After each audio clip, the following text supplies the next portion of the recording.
दोस्तों, सच्चाई भारतीय संविधान की यह मेरा तीसरा वीडियो है।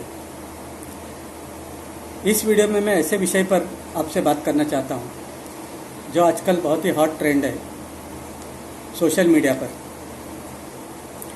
किसी याचिकाकर्ता ने सुप्रीम कोर्ट में ये याचिका दायर की है कि हमारे देश के साथ जो इंडिया नाम जुड़ा है उस इंडिया नाम को हटाकर भारत और हिंदुस्तान ये नाम या इन दोनों नामों से एक नाम रखा जाए। तो सबसे पहले मैं आप लोग को बता देना चाहता हूँ, इंडिया हमारे देश का नाम नहीं है, ना ही हमारे देश का नाम हिंदुस्तान है। हमारे देश का नाम, संवैधानिक नाम भारत है। जहाँ जहाँ इंडिया लिखा गया है वहाँ पर स्पष्ट रूप से हमारे संविधान ने ये बात बताई है कि इंडिया दैट इज़ भारत। सिर्फ इंडिया कहीं नहीं लिखा हुआ है। जहाँ तक हिंदुस्तान शब्द की बात है तो पूरे संविधान में हिंदुस्तान शब्द का कहीं कोई उल्लेख नहीं है। अगर आप गूगल पर ये टाइप करें, ये सवाल पूछे गूगल से कि what is the reference of word Hindustan in Indian constitution, तो आपको जवाब मिलेगा no, the word Hindustan is not at all mentioned anywhere in Indian constitution. ढूंढ लीजिए। तो हिंदुस्तान हमारा संवैधानिक नाम नहीं है हमारे देश का, बल्कि वो एक असंवैधानिक शब्द है जिसे कुछ लोग जानबूझकर इस्तेमाल करते हैं। हम आज इन तीनों शब्दों का इतिहास, उनकी सच्चाई जानने की कोशिश करेंगे। क्या है सच्चाई इन तीनों शब्दों की, इंडिया, भारत और हिंदुस्तान। तो सबसे पहले हम हिंदुस्तान के बारे में बात करेंगे। हिंदुस्तान शब्द कहाँ से आया? जैसे हमने अपने स्कूल में पढ़ा था, स्कूली किताबों में हमने पढ़ा था, भारतीयों को सिंधु घाटी के लोग कहते थे। सिंधु संस्कृति, भारतीय संस्कृति को सिंधु संस्कृति कहते थे, सिंधु नदी की वजह से। उस सिंधु नदी को अंग्रेजी में इंडस रिवर कहा जाता है। Indus, INDUS, Indus. जो ईरान अरब के लोग हैं वो इंडस का उच्चार इंदौस इस तरह करते थे। इंदौस्ता यानी जो सिंधु घाटी के लोग हैं, जो सिंधु सभ्यता के लोग हैं, जो सिंधु नदी के तट पर रहते हैं, उन्हें वो लोग इंदौस्ता, उस प्रांत को वो लोग इंदौस्ता ऐसा कहते थे। फारसी उर्दू भाषा में इस इंदौस्ता का उच्चार हिंदौस्ता ऐसा होता है। तो वो शब्द हिंदौस्ता है, हिंदुस्तान नहीं। तो जब मुगल, तुर्क, तातर, इस्लामिक शासक हमारे देश में आए तो उन्होंने हमारे देश के लोगों को हिंदू कहना शुरू कर दिया। यानी जो मुसलमान नहीं वो हिंदू, ये उनकी व्याख्या थी हिंदू शब्द की। और इस देश के लोगों को या इस देश को हिंदुस्तान कहना शुरू किया। अब जो लोग उर्दू नहीं जानते थे, जो फारसी नहीं जानते थे, जो मूल भारतीय लोग थे, वो हिंदुस्तान को हिंदुस्तान कहने लगे और ये नाम प्रचलित हो गया हिंदुस्तान। पूरे 600 साढ़े 600 वर्ष के मुगल इस्लामिक शासन तक ये नाम हिंदुस्तानी था हमारे देश का। जब अंग्रेज आए तब भी लोग इसे, जो अंग्रेजी नहीं जानते थे, जो इंडिया बोलना नहीं जानते थे, वो इसे हिंदुस्तान ही कहते थे, हिंदुस्तान।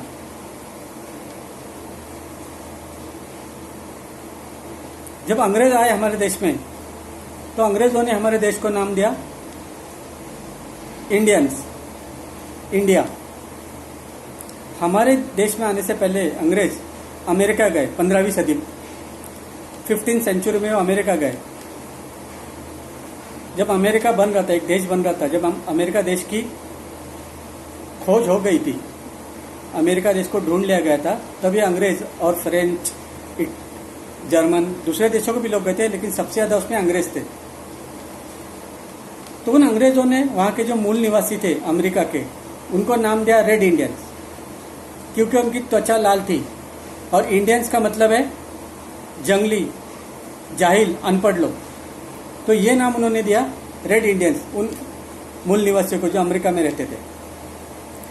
जब ब्रिटिश अफ्रीकी देशों में गए, खासकर पश्चिमी अफ्रीकी देशों में, तो उन पश्चिमी अफ्रीकी देशों को उन्होंने नाम दिया वेस्ट इंडियंस, यानी पश्चिमी अफ्रीका के जाहिल, जंगली, अनपढ़ लोग। जब वे भारत में आए भारत दुनिया के पूरब में है, भारत ईस्ट में है, पूरब में दुनिया के। जब वे भारत में आए तो उन्होंने भारत को नाम दिया ईस्ट इंडियंस, यानी पूरब के जंगली अनपढ़ जाहिल लोग। तो यह है व्याख्या इंडियन इस शब्द की। खैर 250 साल उन्होंने हम पर राज किया और हर दस्तावेज में मुगलों ने राज किया, तुर्कों ने राज किया, लेकिन उन्होंने ऐसा कोई दस्तावेज नहीं कायम किया। हमारे देश का कोई इतिहास उन्होंने नहीं बदला, सिर्फ उन्होंने राज किया। लेकिन अंग्रेजों ने सारे दस्तावेज, सारे डॉक्यूमेंट्स पे इंडिया नाम की मोहर लगा दी। जैसे bank of India, state bank of India, reserve bank of India, हर जगह इंडिया इंडिया उन्होंने लिख दिया था। तो जब हमारा देश आजाद हुआ, स्वतंत्र हुआ, हमें ये पता चला कि ये दोनों ही नाम, हिंदुस्तान और इंडिया, ये गुलामी के प्रतीक है। तो हमने उन नामों को बदलने की ठान ली कि अब ये दोनों नाम हमें नहीं चाहिए। हिंदुस्तान नाम को तो हमने सिरे से खारिज कर दिया, उसे तो पहले उड़ा दिया हमने। हिंदुस्तान नाम को तो हमने एक गुलामी का प्रतीक समझकर पहले वहां से हटा दिया। अब इंडिया जो नाम था जो अंग्रेजों का, उसे हटाना हमारे लिए मुश्किल यूं हुआ कि जब संविधान लिखा जा रहा था तो अंग्रेज यही थे, हमारे देश में ही थे। दूसरी बात, कई डॉक्यूमेंट्स, हमारे देश के कई कागज, कई दस्तावेज उनके पास थे, उनके कब्जे में थे, जो उनसे लेकर उनको बदलना उतना आसान नहीं था। लेकिन हमने एक चालाकी से उस नाम को बगल दे दी, यानी उसे गुमराह कर दिया। हमने संविधान में यह लिखा कि इंडिया दैट इज भारत, या कहीं भी हमने इंडिया लिखा नहीं। लेकिन क्योंकि ये सारे पुराने नाम उन्होंने देके ऑलरेडी दे चुके थे, भारत के bank of India, reserve bank of India और ये सारे इंडियन नेवी, इंडियन आर्मी, ये सारे नाम वो दे चुके थे। आहिस्ता आहिस्ता हमने उन नामों का बदल दिया। इंडियन नेवी को हमने वायुसेना, भारतीय वायुसेना, भारतीय थल सेना, इस तरह के नाम हमने आस्ते आस्ते बदलने शुरू कर दिए। रिजर्व बैंक ऑफ इंडिया को भारतीय रिजर्व बैंक कर दिया। लेकिन हमारा जो पासपोर्ट है, उस पासपोर्ट पर हमारा इंडियन पासपोर्ट है, वहां भारतीय पासपोर्ट नहीं है। तो उसकी वजह से पूरी दुनिया में हमारी पहचान, हमारे देश का नाम इंडिया, ये रह जाता है। अब याचिकाकर्ता ने याचिका दायर की है, देखिए उसमें क्या होता है, सुप्रीम कोर्ट क्या निर्णय देते हैं। तो जो हिंदू धर्म को मानने वाले लोग हैं, उन्हें ऐसा लगता है कि हिंदुस्तान शब्द का संबंध हिंदू धर्म से, लेकिन ऐसा नहीं है। उस शब्द का हिंदू धर्म से कोई संबंध नहीं है। वो तो एक अपभ्रंश है। मुगलों, तुर्कों, तातरों ने यह अपभ्रंश किया। सिंधु नदी का हिंदू, हिंदू का हिंदुस्तान, उसका हिंदू धर्म से कोई संबंध नहीं है। तो आप लोग इस गलतफहमी मत रहिए कि वो हिंदू शब्द है। मुसलमानों को लगता है कि वो उर्दू शब्द होने की वजह से उसका इस्लाम से संबंध है, वो भी गलत है। उसका इस्लाम से भी कोई संबंध नहीं है। वो तो अरब, तुर्क, इन लोगों को उनके उच्चार ऐसे है कि वो हिंदुस्तान नाम पड़ गया। अगर उसका इस्लाम से संबंध होता तो पाकिस्तान के लोग अपने देश का नाम पाकिस्तान क्यों रखते? वो क्यों नहीं उसे हिंदुस्तानी रखते?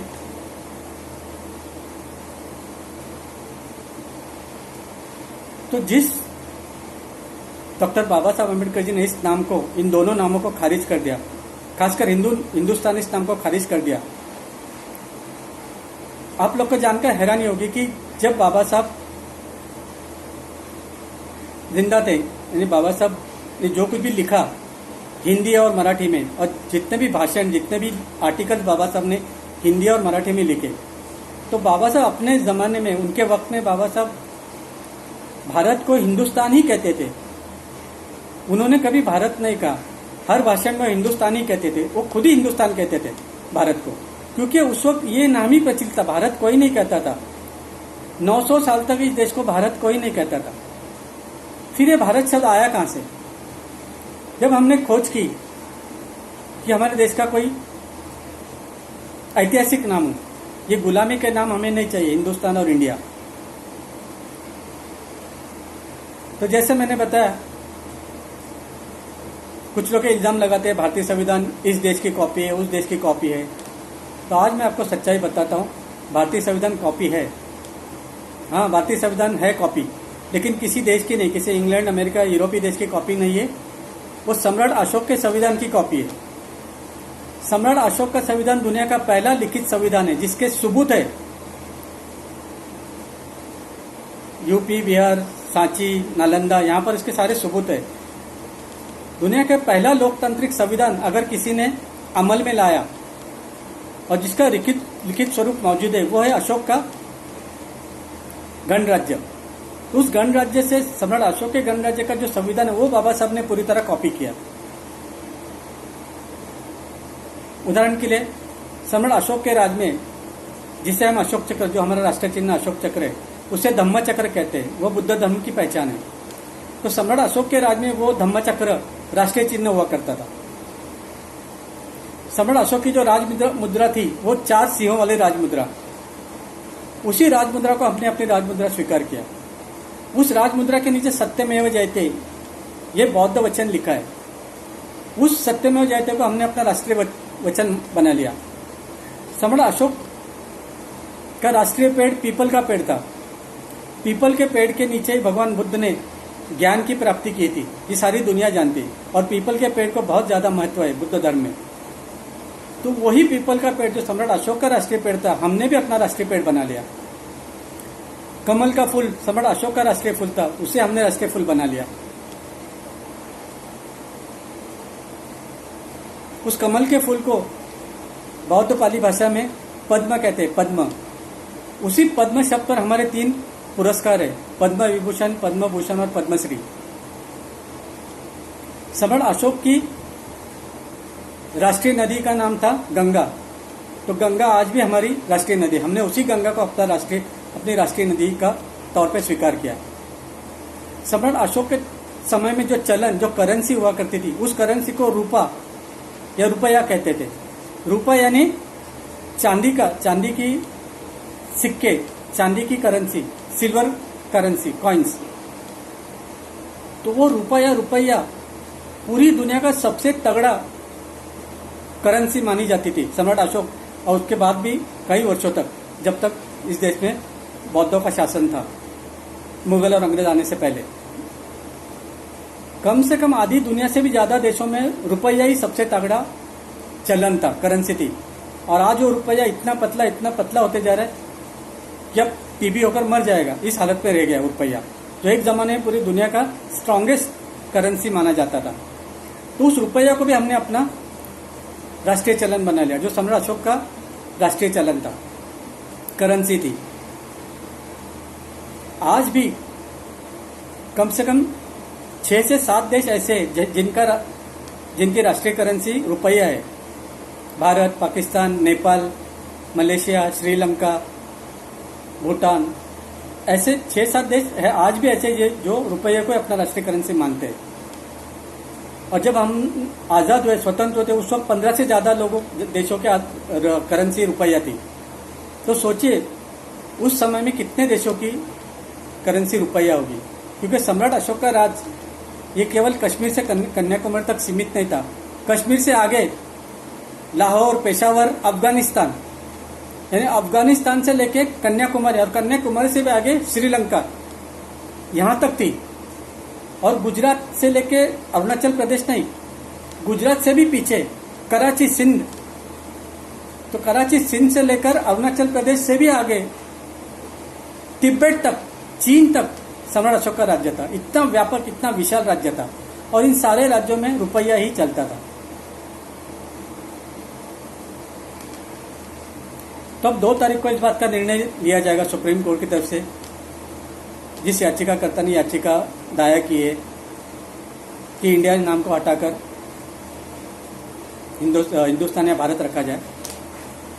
अच्छी बात है, क्योंकि गुलामी का जो प्रतीक है, हमने तो इसकी अभी शुरुआत की है। कई ऐसे छोटे छोटे देश है हमारे आसपास के जो कभी अंग्रेजों के गुलाम हुआ करते थे।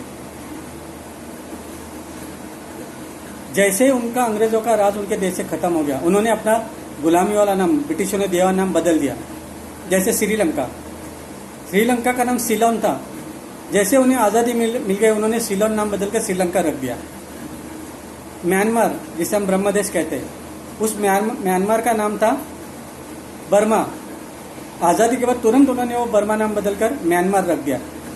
ऐसे हर देश ने अपना, सिर्फ हम ही उस इंडिया नाम से आज तक चिपके हुए।